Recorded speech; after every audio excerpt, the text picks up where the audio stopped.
First చూపెడతారు, ఇదిగో మేము ఇదంతా కనిపెట్టేసామంటారు. అదొక సైకలాజికల్ గేమ్కే తప్పించి నిజమైతే ఈ పాటికి ఆగేవాళ్ళ చేతులు ఆధారాలు ఉంటాయి, నడుస్తుంటది అదంతా.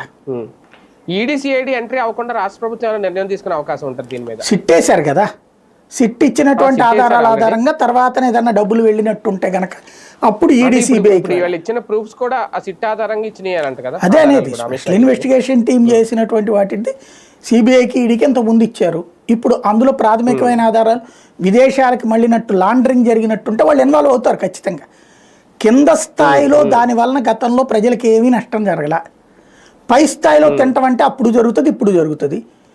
కేంద్రం కూడా జగన్ని తొక్కాలనుకుంటే ఖచ్చితంగా ఇన్వాల్వ్ అవుతుంది. అవ్వదు అని చెప్పను నేను, కుంభకోణం జరగలేదని కూడా నేను చెప్పను.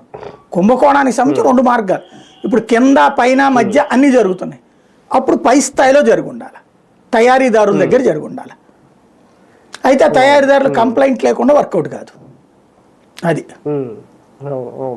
ఒకటి సార్, లిక్కర్ స్కామ్ ఒకటైతే ఒక పక్క కాకాని విషయం కానీ లేదంటే విడదల రజనీ అంశం కానీ వరుసగా వీళ్ళు కూడా కోర్టులకు వెళ్తున్నారు ముందస్తు బెయిల్ కోసం. ఓకే, ఇప్పుడు సజ్జల్ గారి కేసు విషయంలో అయితే ఇద్దరికి బెయిల్ వచ్చింది అనేది, సజ్జల్ భార్గవరెడ్డి గారికి, అది సోషల్ మీడియా పోస్టులకు సంబంధించి లేదంటే పోసాని చేసిన ఆరోపణలకు సంబంధించి.